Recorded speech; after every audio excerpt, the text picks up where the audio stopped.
Don't do this. In this video, I'm going to tell you what not to do.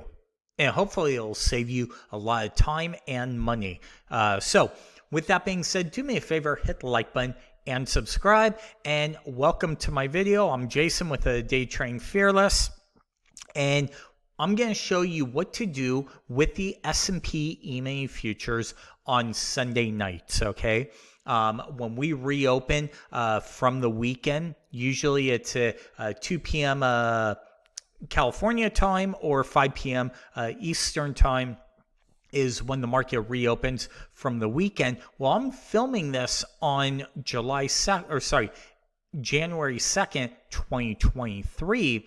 And we actually had a long weekend. And so the futures opened up on Monday at 2 p.m. and 5 p.m. Eastern time, right?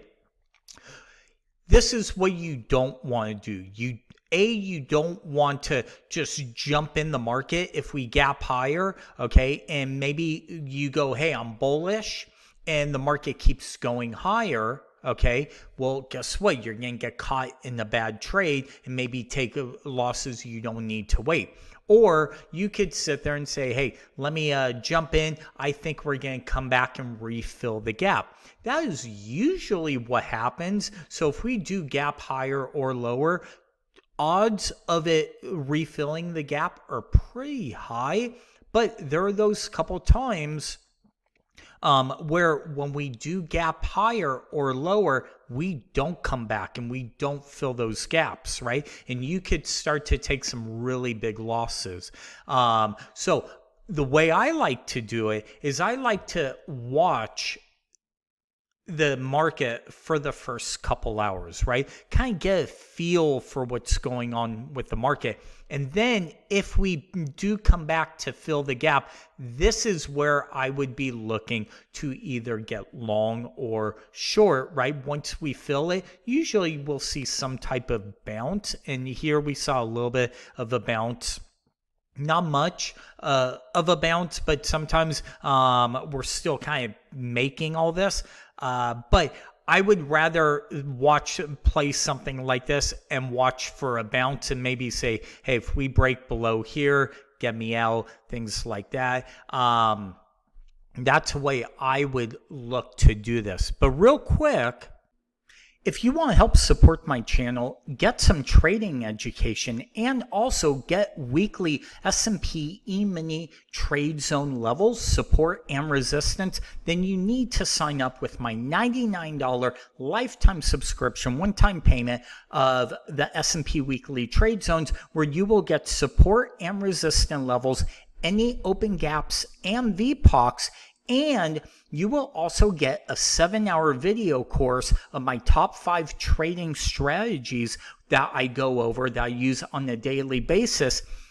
Also, as a bonus, you will get over 30 free Thinkorswim custom indicators and charts, and you will get on a weekly basis every weekend Thinkorswim share chart, so you can upload the drawings directly to your charts. If you use another brokerage firm, here are all the levels that you'll be able to draw your own levels on. So make sure you check out daytradingfearless.com to sign up, or the link down below. Again, $99, but back to the video. Okay, with that being said, let's jump right back into the video. It's just one of those things where sometimes it's better to be patient and wait for the markets to play themselves out. Wait for markets to kind of look at, hey, look for a trend, or, hey, what's the market doing? Okay, all the gambling's done. Now we could start to trade a lot more technical. We could draw Fibonacci levels, right? We could sit here and draw one from this little swing low, right, all the way to here. But here's the problem, right? You could sit there and say, hey, I like this risk reward, and none of this is trade advice, guys. It's just one of those things that I'm kind of showing you guys. Hey, I want to get long here with a stop right below here. I'm only risking this much, right? But maybe I can make this much if we come all the way back up, right? kind of come back, we're filling the gap, and do we rally? That's one way of trading something like this. Another way of trading this same exact thing is we could come here, right, and draw these fibs all the way from this low, right? So we now have an entire leg, and we could look for levels, maybe the 50% or the 61.8 that actually has probably broke out here.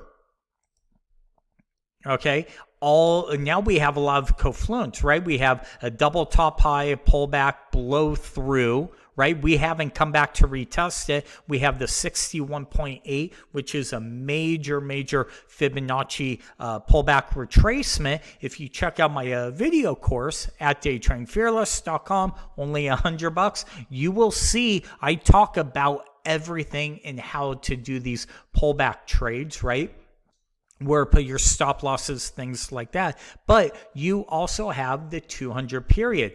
Keep it simple, keep it easy, right? But here's one of the things, again, I will say to sum it up with this video is do not trade maybe the first hour, 2 hours of when we reopen over a weekend or a holiday week. Let the market play itself out. A lot of times I do the same thing in the first hour of trading in the morning, right? So Monday through Friday, when the regular hours open, I usually wait about an hour for the market to settle, the market profile to start to make a pattern, right? The charts start to make a pattern. I want the odds on my side whenever I trade.